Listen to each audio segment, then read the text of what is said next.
The carriage lurched sideways on the bridge, and Duke Alistair Vane heard the wood groan under the wheel like something alive and dying. He grabbed the door frame. The horses screamed. For 3 full seconds, the world tilted toward the black water below, and he understood with a strange and total calm that he might not live to see the ballroom at all. Then the wheel caught.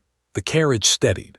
The driver, a young man named Edmund, shouted an apology through the small window, his voice shaking worse than the horses had. Alistair did not answer right away. He looked instead at the bridge rail, where the wood had splintered clean through, not from age, but from a cut. A deliberate one. He had seen enough broken fences on his own land to know the difference between rot and a blade. Someone wanted him to fall. He said nothing to Edmund about it. He straightened his coat, checked that his pocket watch had not cracked, and told the boy to drive on, slower this time, and to say nothing of the bridge to anyone at the house. Edmund nodded, too frightened to argue. The carriage rolled forward into the dark, toward the lit windows of Ashworth Hall, where 100 candles waited and a woman he did not love was waiting to marry him in 6 weeks. Alistair had spent 11 years building his life the way other men built ledgers. Every column balanced. Every debt closed on time. His father had died owing more than the estate could easily pay, and his older brother, the one who should have inherited it all, had died 2 years before that, in a hunting accident nobody liked to discuss in detail. So the weight had come to Alistair sideways, unwanted, and he had carried it the only way he knew how, which was to stop feeling things and start managing them instead. The marriage to Lady Priscilla Hartwell was the last item on that ledger. Her family had land that connected to his in exactly the place his father had always wanted. His family had a title that her father, drowning quietly in debts of his own, needed more than air. It had been arranged over brandy months ago, in a room Alistair remembered mostly for its heat and the smell of old paper. Priscilla herself had not been present for that conversation. He had met her twice since. Both times she had been polite, clever in a careful sort of way, and entirely unreadable. He did not think about the cut rail again until the carriage stopped. The Ashworth Ballroom was too warm, too bright, and too loud, the way these rooms always were. Alistair moved through it the way he moved through his own accounts, nodding at the correct people, exchanging exactly enough words to be considered courteous. Priscilla found him near the tall windows, dressed in pale blue, her gloved hand resting light as paper on his arm. "You look as though you have already left," she said. "I am here," he said. "You are standing here. That is different." She said it without any anger in it, only the same flat honesty she always used with him, as if she had decided long ago that pretending would cost her more than it was worth. Someone tried to speak with you at the door and you did not hear them. You have that look. What look? The one where you are counting something that isn't there. He almost smiled. It was, he thought, the closest thing to real conversation they had managed in months. He was about to answer her when a laugh cut across the room, loud, unpolished, and entirely wrong for the space, the kind of laugh that belonged in a kitchen or a stable yard and not under crystal chandeliers. Several heads turned toward it and then quickly turned away again, embarrassed on the laugher's behalf. Alistair did not turn away. He looked, and he kept looking, and he could not find the source of it in the crowd of powdered faces and careful smiles. Whoever it was had already vanished into the noise, leaving behind only the memory of something that had sounded, for one strange second, completely alive in a room full of people pretending to be. "What is it?" Priscilla asked, following his gaze. "Nothing," he said, though it was not nothing. It had cracked something open in his chest the way the bridge rail had cracked, quietly from the inside, where no one else could see the damage yet. He did not find the owner of the laugh that night. He looked for the better part of an hour, moving through the rooms with a patience that surprised him, and told himself twice that he was only curious, the way a man is curious about a sound in his own house at night. By the time the carriage arrived to take him home, he had convinced himself the search had been foolish. a small and pointless rebellion against an evening that had otherwise gone exactly as planned. Then near the cloakroom he saw her. She was helping an elderly woman into a heavy shawl, her sleeves pushed up in a way no other woman in that ballroom would have allowed, her hair coming loose from its pins on one side. She was not dressed for this room. Her gown was a season out of fashion, mended once at the hem in a stitch too neat to be anything but her own work. She caught him staring and did not look away first, which almost no one did with him anymore. "You're the Duke," she said, not a question. "I am. You look like you're doing arithmetic in your head." It was, he realized, nearly the same thing Priscilla had said to him an hour before, and yet it landed entirely differently, like the same key struck on two different instruments. He asked her name. She told him it was Josephine Bell, that she was companion to the elderly woman she had just wrapped in the shawl, a baroness with failing eyes and a fondness for staying at parties long past the hour anyone else wanted her there. "Was that you?" he asked, laughing earlier. Something flickered across her face, quick and unguarded, gone before he could name it. "I laugh at my own jokes," she said. "Nobody else finds them funny, so someone has to." "I would have found it funny." "You don't look like a man who finds things funny." "I didn't," he admitted, "until tonight." She studied him for a moment too long, the way a person studies a locked door they are curious about but have no key for. Then the Baroness called for her, sharp and impatient, and Josephine excused herself with a small, unbothered nod, as though Duke stopped her in cloakrooms every week and she had simply run out of patience for being impressed by them. He watched her go. He did not know, standing there in the overheated hallway with his pulse doing something strange and unfamiliar in his chest, that the cut rail on the bridge and the woman walking away from him were about to become the same story. He only knew that for the first time in longer than he could remember, he had stopped counting. The ride home was quiet. Edmund did not mention the bridge again, and Alastair did not ask him to. He sat with the window open despite the cold, watching the dark field slide past, turning the evening over in his mind the way he turned over a bad account, looking for the place where the numbers had stopped adding up. He found two such places. One was the cut in the wood, deliberate, recent, aimed at him specifically since no one else used that road at that hour. The other was a laugh he could still hear clearly enough to pick out of a crowd, though he had heard it only once, and only for a moment, and had no earthly reason to trust it the way he already did. He did not sleep well that night. He kept seeing the splintered rail, and then, without wanting to, he kept seeing her sleeves pushed up to the elbow, and the neat stitch in the hem of a gown that had clearly seen better years. He told himself the two things were unrelated. He was, for once in his very careful life, about to be proven wrong. By morning, three things were waiting for him that had not been there the night before. The first was a note from his estate manager, saying that the bridge had been inspected at first light, and that the cut in the rail was, without question, made by a blade and not by weather or age. The second was a letter from Lord Hartwell, Priscilla's father, asking to see him privately and soon, in a hand that shook slightly at the edges of each word, as though the man writing it had not slept either. The third was smaller and stranger, and it was this one that Alastair kept returning to as he dressed for the day.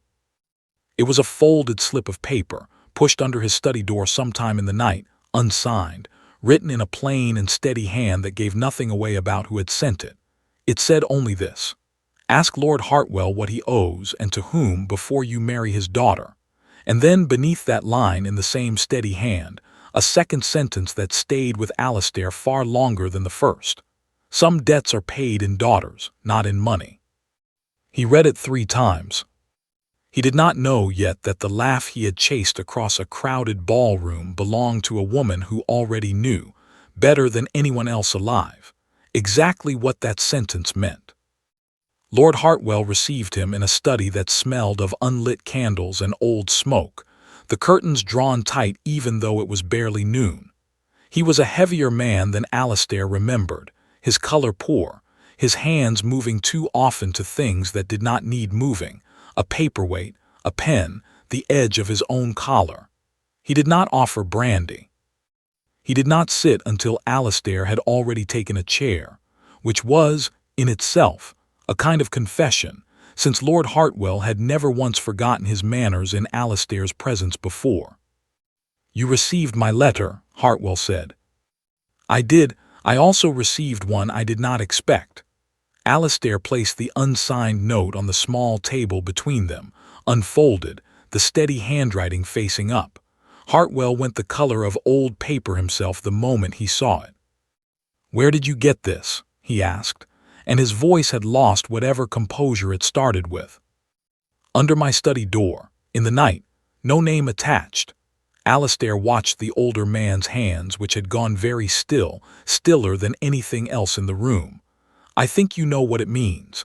I would like you to tell me before I hear it from someone else, in a room I cannot control, at a time that suits them and not us." Hartwell sat down heavily, as though the chair had pulled him rather than the other way around. What followed was not a short story, though he tried at first to make it one.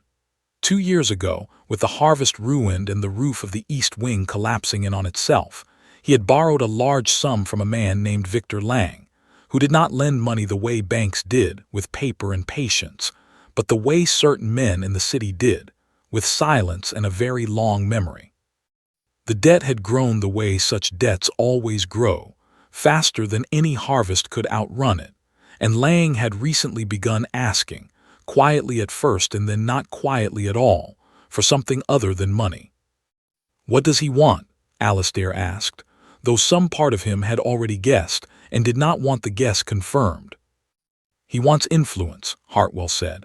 "He wants doors opened that men like him cannot open for themselves, a connection to a title, to land, to rooms he is not otherwise allowed into."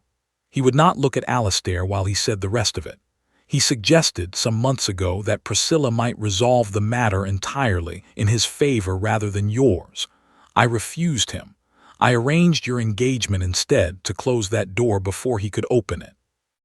I did not think he would follow through on threatening the arrangement itself."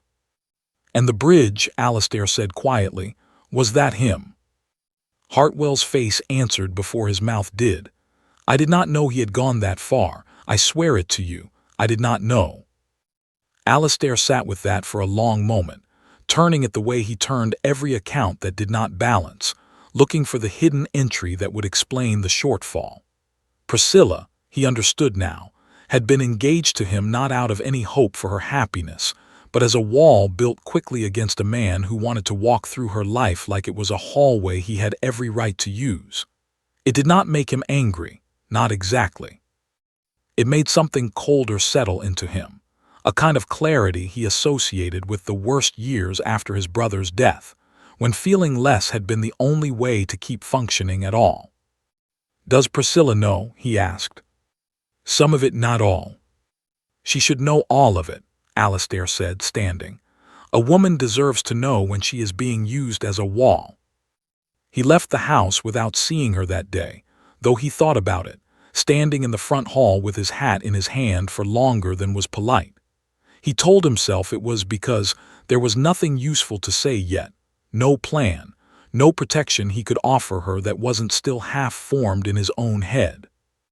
The truth, which he did not examine closely, was that he did not trust his own face around her anymore, not with the note burning a slow hole in his coat pocket, and a strange woman's laugh still living somewhere behind his ribs. He went instead to the address the Baroness kept in town, a modest house 2 streets back from the fashionable ones, its paint fresh but its garden small and practical rather than decorative. He told himself this, too, was about information. Josephine Bell had grown up somewhere. She knew things about how households like Hartwell's worked from the inside, the kind of things a duke, raised entirely on the other side of every door, never learned. That was the reason he gave himself for standing on her step with his hat in his hand, for the second time that day. She answered the door herself, an apron over her dress, flour dusted along one forearm where she had clearly been in the middle of something in the kitchen, a household with too few servants for a duke to be standing on its step at all. "You," she said, and did not look especially surprised, only mildly amused, as though Duke's appearing unannounced was simply one more thing the day had decided to hand her. "Did you come to ask if I was laughing at you specifically, or laughing in general?" "I came to ask about Victor Lang," he said. The amusement left her face entirely, all at once, the way a candle goes out in a draught. For a moment she said nothing. Then she stepped back from the door, silent, and let him in, and he understood before she said a single further word that he had just asked the one question in the world that mattered most to her, though he did not yet know why. The kitchen was small and warm and smelled of bread. She did not offer him a seat in the good room, and he did not ask for one, sensing correctly that whatever she was about to tell him belonged here in the honest part of the house, and not in whatever front parlor she kept for company. She untied her apron with hands that were not quite steady and folded it over the back of a chair before she spoke. "He is my uncle," she said. "My mother's brother. My father owed him money once too, a long time before Lord Hartwell ever did, and when my father could not pay, Lang did not take land or gold. He took me for a while into his household to raise as he pleased, which mostly meant to use as he pleased, in small ways that added up to something very large by the time I was old enough to run from it." She said this without drama, in the same flat and steady voice as the note under his door, and it took him a moment to understand why the handwriting had felt familiar. It was not the handwriting. It was the exact same refusal to soften a hard thing with soft words. "The note," he said, "that was you." "I have been watching him for 2 years," she said, "waiting for him to make a mistake large enough to end him. I did not expect the mistake to involve a bridge, or a duke, or a laugh in a ballroom I was never meant to be noticed in." A small, humorless smile crossed her mouth. "I am usually better at not being noticed." "Why warn me at all?" he asked. "You do not know me." "Because Priscilla Hartwell has been kind to me twice, in small ways nobody else bothers with, and I did not want to watch her handed to that man the way I was handed to him." She looked at Alistair directly then, in a way that made the room feel smaller than it was. "And because I have watched you for one evening, and I do not think you are the kind of man who would let it happen if you understood what it truly meant. I could be wrong. I have been wrong about men before." He did not answer that right away, because the honest answer required admitting things he had not admitted to himself yet about the ballroom and the laugh, and the way he had stood in this kitchen doorway a full minute longer than any errand required.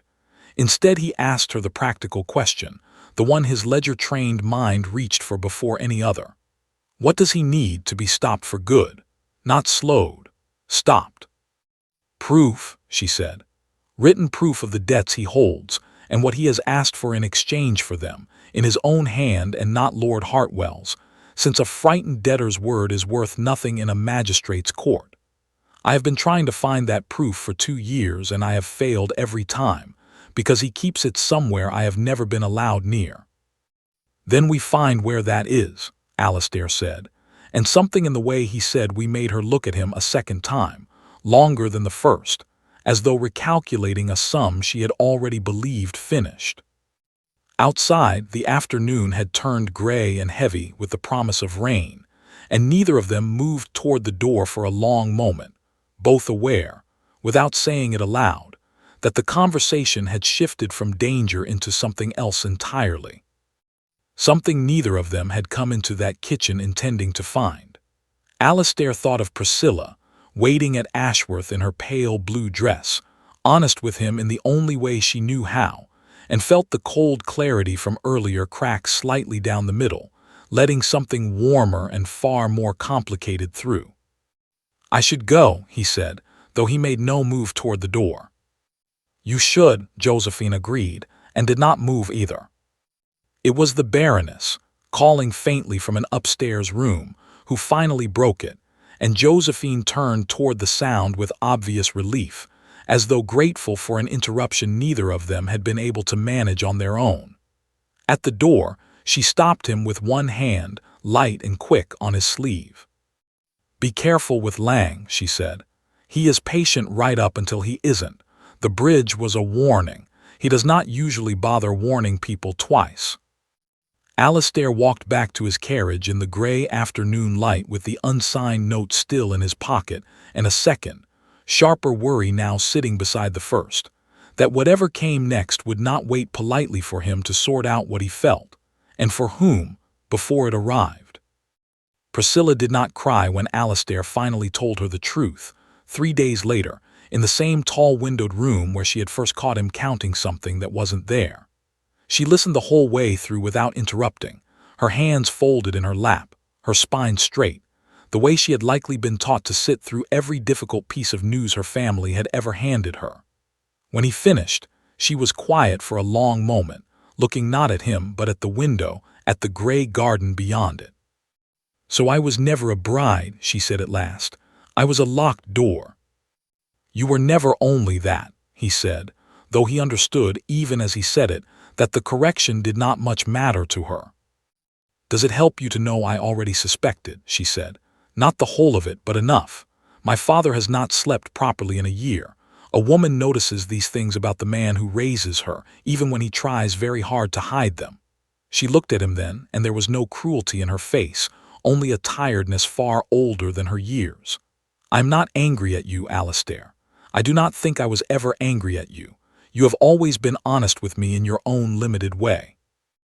I am angry at a world that thought my future was small enough to be handed away in a private room, over brandy, without once asking me what I wanted from it." "What do you want from it?" he asked, because it seemed, finally, like the right question, the one nobody in this entire affair had thought to ask her from the start. She considered it seriously, the way she considered most things. "I want Lang stopped because I do not want to spend my life looking over my shoulder for a man who thinks he is owed my future. Beyond that," she gave a small, dry laugh, more breath than sound. "Beyond that, I find I want rather a lot of things I have never been permitted to say out loud. Give me time to work out which ones are worth fighting for." "And us," he said, because it needed saying, even clumsily.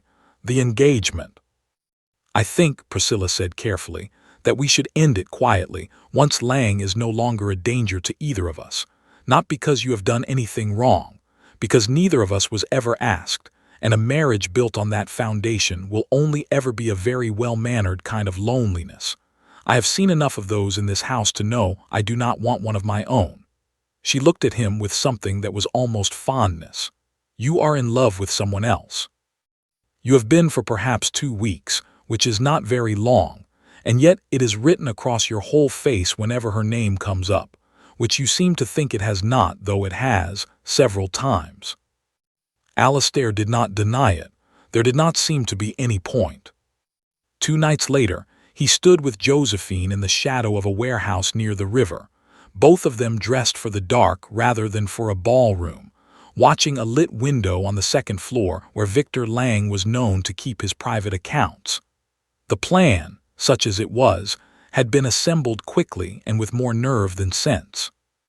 Josephine knew the building from years ago, when she had lived under Lang's roof as a girl, and had learned, out of necessity, every crack in every wall a frightened child might one day need to disappear through.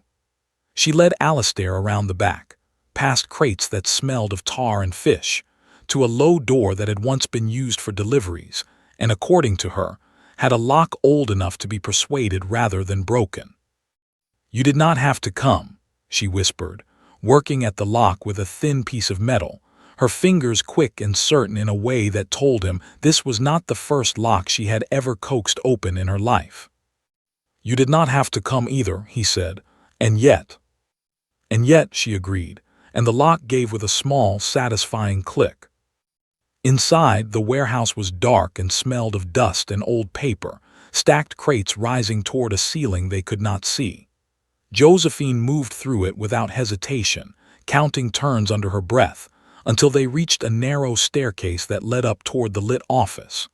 Alistair followed her lead, his heart working harder than it had in years, not entirely from fear, though there was plenty of that too. There was something else beneath it, a sharpened, alive feeling he had not known since long before his brother died, since before every year had begun to feel like the last one, only quieter. They found the ledger exactly where Josephine had guessed it would be, in a locked drawer behind a false panel she remembered from childhood, a hiding place clever enough to fool a grown man searching in daylight, but not clever enough to fool a girl who had once hidden bread in that same drawer during years when meals were not guaranteed.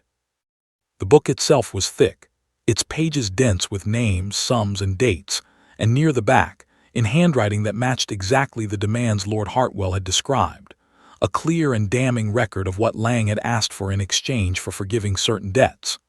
Priscilla's name was there. So, further back in an older section, was Josephine's own, listed not as a person but as an asset, a word that made her go very still when she read it aloud in a voice stripped of all its usual dry humor. They were halfway back down the stairs, the ledger wrapped in Alastair's coat and pressed against his chest, when a door below them opened and lamplight spilled across the warehouse floor. A voice, low and unhurried, the voice of a man who had never once in his life needed to raise it to be obeyed, called up into the dark. "I did wonder how long it would take you to come back for that," Victor Lang said. "You always were a clever girl, clever enough, I hope, to know better." Josephine's hand found Alastair's wrist in the dark, not for comfort, he understood, but as a signal, a silent count they had agreed on earlier without ever needing to say it aloud. She squeezed once. He held still. Below them, Lang's shape moved between the crates, unhurried, almost lazy, a man who had spent so many years being feared that fear no longer required him to hurry toward it. "Bring me the book, Josephine," Lang said, "and we will forget this happened. You know I am a reasonable man when I am not made to feel foolish." "You were never reasonable," Josephine said, her voice carrying clearly down into the dark, steadier than Alastair would have managed in her place. "You only ever made people too afraid to notice the difference." Lang's steps stopped. When he spoke again, the lazy warmth had gone entirely out of his voice, replaced by something flatter and far more dangerous. "The Duke's carriage nearly went into the river once already," he said. "I would think very carefully about what happens to it the second time if that book does not come back down these stairs in the next 10 seconds. They did not have 10 seconds worth of a plan. What they had instead was Josephine's memory of the building, and a second staircase near the far wall that led down into the alley rather than back through the front room, where Lang now stood between them, and the only door either of them had counted on using. She pulled Alastair toward it without a word, moving fast and low, her hand still locked around his wrist, and for one long and terrible stretch of darkness they ran through crates and dust with Lang's unhurried footsteps somewhere behind them, never quite catching up, never quite falling far enough behind to be forgotten either. The second staircase was narrower than the first, steep enough that Alastair nearly lost his footing twice, the ledger heavy and awkward against his chest. And at the bottom a door that stuck in its frame until Josephine threw her whole weight against it, and it gave way into the cold, wet air of the alley outside. Behind them, somewhere in the dark of the warehouse, they heard Lang's voice raised now, finally, calling for someone else, a name Alastair did not recognize, and the sound of more than one set of footsteps. They ran. It was not the kind of running that happened in ballrooms or drawing rooms, careful and measured and dressed in silk. It was the other kind, the kind Alastair had not done since he was a boy racing his brother across the east fields before either of them understood what the estate would one day cost them both. His lungs burned. The wet cobblestones threatened his footing at every turn. Josephine ran ahead of him with the easy, practiced speed of someone who had once run for her life as a child and never entirely forgotten how, cutting through alleys that made no sense to him, trusting a map that existed only in her memory. They lost the footsteps somewhere near the fish market, ducking into the black gap between two buildings and standing pressed together in the dark, both breathing hard, both listening for pursuit that did not come.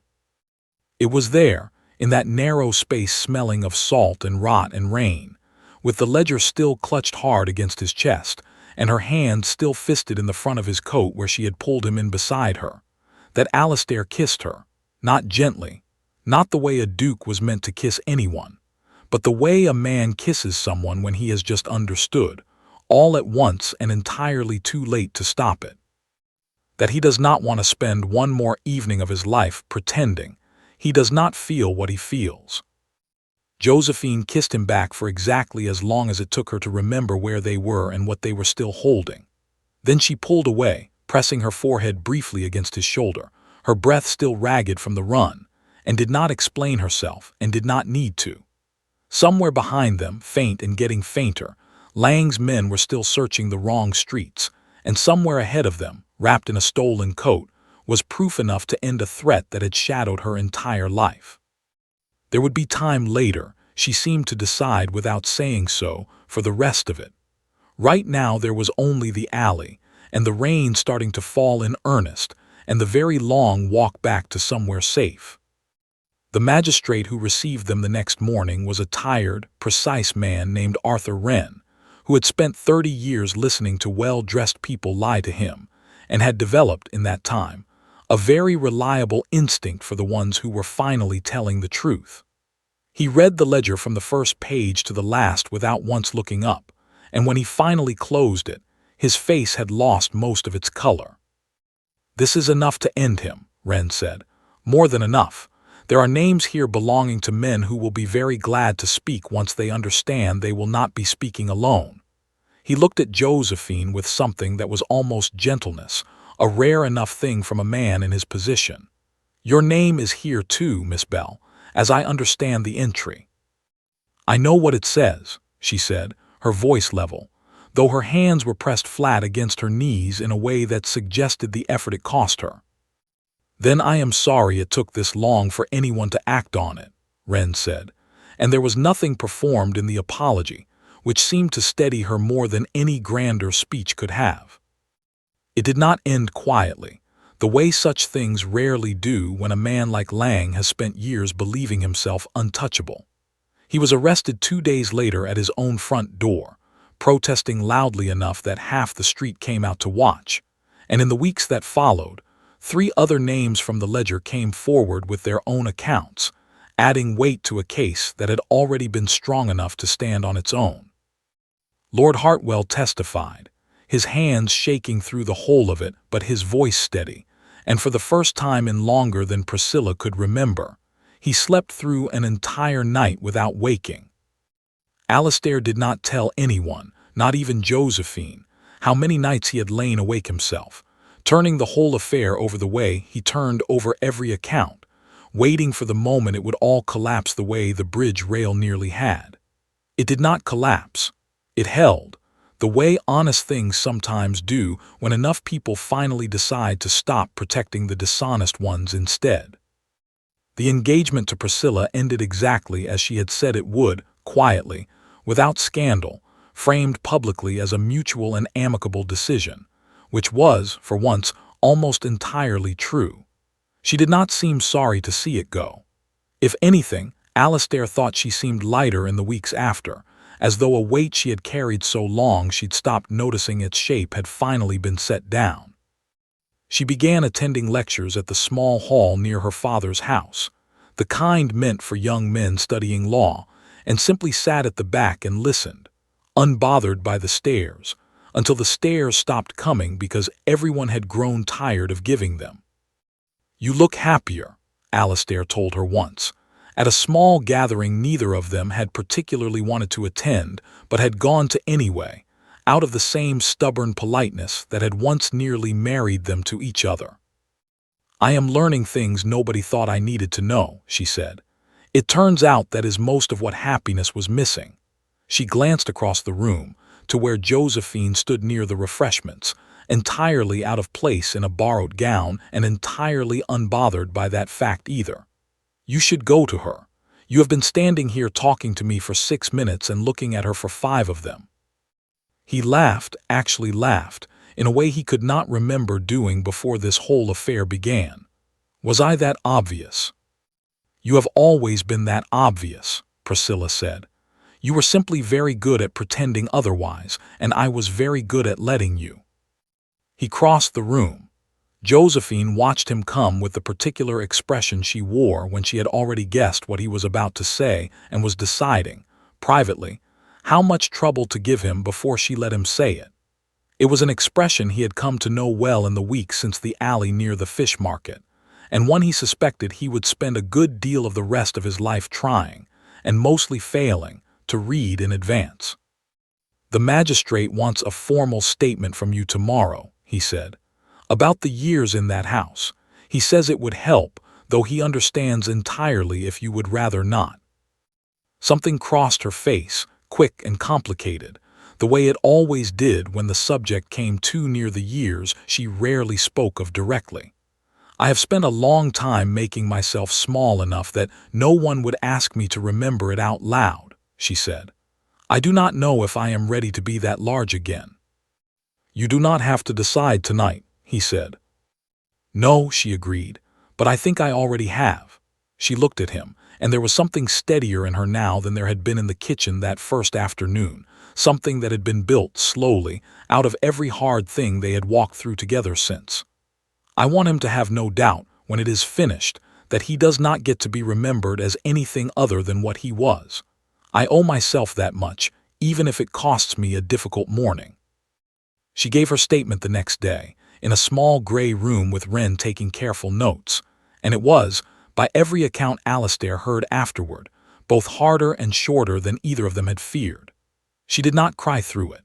She told him afterward, walking slowly along the river in the cold afternoon light, that she had cried plenty already, over the years in private, where no one had been there to see it, and she did not feel she owed the crying to a room full of strangers as well. It was near that same river, not far from the warehouse where they had first run for their lives together, that he finally asked her the question he had been carrying since the ballroom, since the laugh that had cracked something open in him before he understood what it meant. He did not make a speech of it. He had never been a man for speeches, and she had never seemed to want one from him. "I do not have very much to offer you that isn't complicated," he said. "A title with debts still attached to it. A family history nobody enjoys discussing at dinner. A very poor track record of noticing what I feel until it is already too large to ignore." "That last part I have already forgiven you for," she said. "The world would be a very short story if everyone waited to feel things until it was convenient." "Marry me," he said simply. Because after everything else they had survived together, it seemed the only honest thing left to say. She did not answer immediately, and he did not push her to. She looked instead at the river, gray and moving steadily past them the way it had moved past the city for longer than either of their families had existed, and he understood, watching her, that she was doing the same careful arithmetic she had always done, weighing what this would cost her against what it might finally give her, a habit built by years of having very little room to choose anything for herself at all. "Ask me again," she said finally, "once I have finished becoming whoever I am, now that I am no longer spending all my strength surviving him. I do not want to be someone's answer before I have finished being my own question." It was not a no. He understood that clearly enough, and it cost him nothing to wait, since waiting, he found, was an entirely different thing when it was aimed at someone worth waiting for. Victor Lang's trial began in early winter and lasted longer than anyone had expected, dragging through weeks of testimony from men who had spent years too frightened to speak and now, finding themselves suddenly less afraid, could not seem to stop. Alastair attended most of the sessions, seated near the back, watching a man who had once controlled half a city's quiet fears grow smaller and grayer with each passing day, until the confident stranger from the warehouse floor was almost impossible to find in the shrinking figure at the front of the courtroom. Josephine did not attend every session. She came for the ones that mattered, the ones where her own history was read aloud into the record by men who had no idea what it had cost her to survive it, and she sat through each of those with her back straight and her hands folded, exactly the way Priscilla had once sat through her own hard truths in a tall windowed room. Alastair sat beside her every time, close enough that their shoulders touched, saying nothing, because there was nothing useful to say, only something useful to be, which was present. The verdict, when it finally came, surprised no one who had followed the case closely.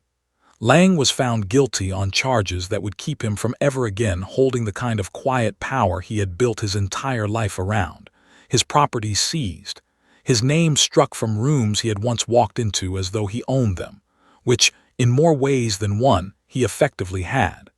Josephine did not celebrate when the verdict was read. She simply exhaled, one long breath that seemed to carry out of her something she had been holding for the better part of 20 years, and reached for Alastair's hand without looking at him, and held it through the rest of the reading in silence. "I thought it would feel larger," she admitted afterward, as they walked out into the cold, bright afternoon. "I have spent so long imagining this exact moment that I built it up into something enormous in my head. It is strange how ordinary it feels now that it has actually arrived." "Perhaps that is what justice is supposed to feel like," Alastair said. "Not enormous, just finally quietly correct." She considered that, walking beside him with her arm looped through his, no longer bothering to keep the careful, unreadable distance she had kept in the early weeks of knowing him. "I think I am ready now," she said, "to stop only surviving things and start choosing them instead." He understood, without needing it explained further, exactly what she meant. The months that followed were quieter than anything Alastair had known since before his brother's death, in the good way, the way a house is quiet after a long storm has finally passed through it and left the roof intact. He returned to his estate and found, to his mild surprise, that managing it no longer felt like carrying a weight uphill. Some of that, he suspected, was simply time and distance from the grief that had first put the weight there. A larger part of it, he admitted privately, was the fact that he no longer had to carry it alone, even during the months Josephine spent finding her own footing before she would agree to share the carrying officially. She spent that time doing exactly what she had told him she would, becoming, deliberately and without apology, whoever she wanted to be once fear was no longer making the decisions for her.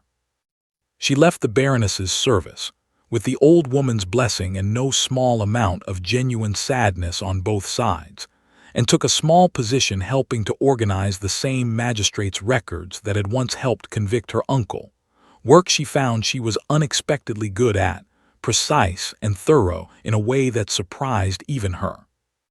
She rented a small set of rooms of her own for the first time in her life, furnished sparsely but entirely to her own taste, and Alastair visited often enough that the neighbors stopped commenting on it within a matter of weeks. Priscilla married, eventually, a barrister she had met at one of the lectures she'd once attended only to sit quietly at the back of. A serious, patient man named Edmund Carr who seemed, from everything Alastair observed of them together, to actually enjoy the arithmetic she was so good at, rather than being unsettled by it the way Alastair privately admitted he sometimes had been. She sent Alastair and Josephine both an invitation to the wedding, written in her own steady hand, with a short note at the bottom that read simply, "I am glad the ledger closed the way it did, for all of us." Alastair kept that note longer than he examined why. It was nearly a year after the night in the warehouse, on an ordinary afternoon that gave no particular warning of becoming an important one, that Alastair found Josephine in her small rented rooms, sorting through a stack of papers from her work, with a look of fierce concentration that he had come, over the months, to find more compelling than any ballroom finery had ever managed. She glanced up when he entered, unsurprised, since he had long since stopped needing to be announced. "You have that look," she said, echoing, without quite meaning to, the very first thing she had ever said to him in a crowded ballroom doorway. "The arithmetic look." "I have finished the arithmetic," he said. She set down her paper slowly, giving him her full attention in a way she rarely did for anything, since her attention was usually split between several things at once. And what does it come to? That I have spent the better part of a year waiting for you to finish becoming whoever you wanted to be, exactly as you asked me to, he said. And that I think, watching you these past months, you have done it. You are not the frightened girl who once hid bread in a false drawer, and you are not the careful companion who laughed alone in ballrooms because no one else understood her jokes.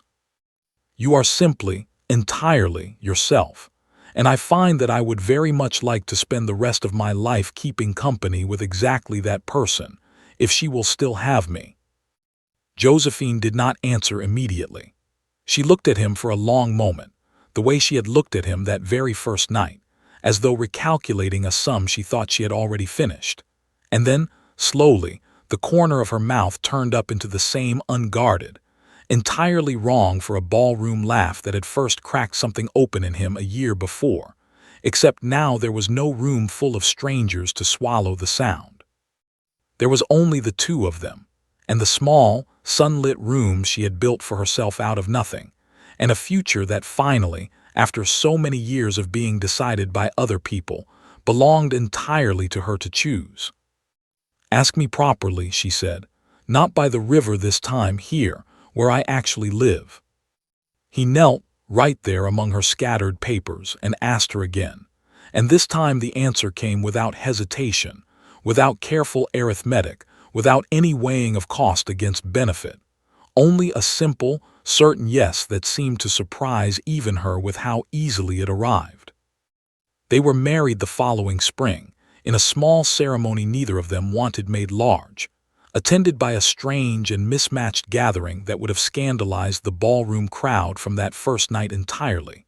A magistrate who had grown fond of them both, a barrister and his new wife who had once nearly married someone else entirely, an old baroness who cried through the whole thing and denied it fiercely afterward, and a scattering of ordinary people from the small rented street, where Josephine had first learned to build a life that belonged only to her. Alastair thought, standing there in the spring sunlight with her hand in his, of the cut rail on the bridge, of the note pushed under his study door in careful, steady handwriting, of the alley near the fish market and the terrible, wonderful running through it, of every hard and frightening thing that had somehow, against every reasonable expectation, led to this exact ordinary and extraordinary moment. He thought that if anyone had told him, on that first overheated evening at Ashworth Hall, that the whole shape of his life would be changed by one loud, unpolished laugh cutting across a room full of careful silence, he would not have believed them. He believed it now. He believed it completely, standing beside a woman who had once been forced to make herself small enough to survive, and who had chosen, in the end, to become exactly as large and unguarded and entirely herself as that first laugh had promised she could be. The ledger at long last was closed, every column balanced, every debt paid, not in silence this time and not in daughters, but in something far simpler and far harder to earn. Two people who had chosen each other freely, with open eyes, after every reason to walk away had already been given its full and honest chance.